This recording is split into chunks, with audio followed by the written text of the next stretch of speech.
वज़ीर-ए-आज़म ने दहशतगर्दी के खिलाफ अज़्म इस्तेहकाम ऑपरेशन लॉन्च करने की मंजूरी दे दी।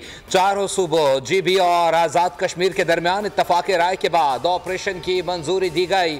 वज़ीर-ए-आज़म शहबाज शरीफ की ज़ेर सदारत कौमी एपेक्स कमेटी के इजलास के अलामी के मुताबिक चीनी बाशिंदों की सिक्योरिटी के लिए वज़ीर-ए-आज़म की मंजूरी के बाद नए SOPs जारी कर दिए गए।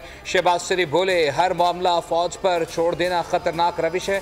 सूबाई हुकूमतें सिक्योरिटी की जिम्मेदारी से बरी ज़िम्मा नहीं हो सकती। इस तरह से दहशतगर्दी का खात्मा नहीं हो सकता।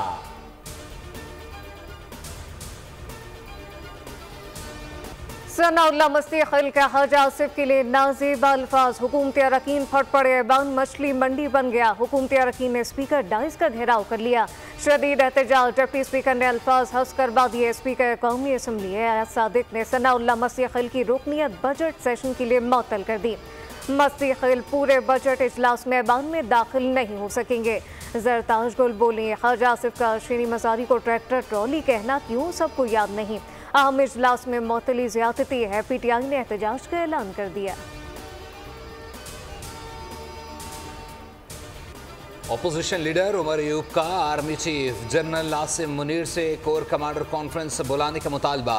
कौमी असम्बली इजलास से खिताब में बोले, CPEC के हवाले से कहा जा रहा है कि अपना घर दुरुस्त करें वरना CPEC और मुस्तकबिल की सरमायाकारी खतरे में है। उमर अयूब ने एक ही जुमले में सियासी मुखालफिन की धुलाई कर दी।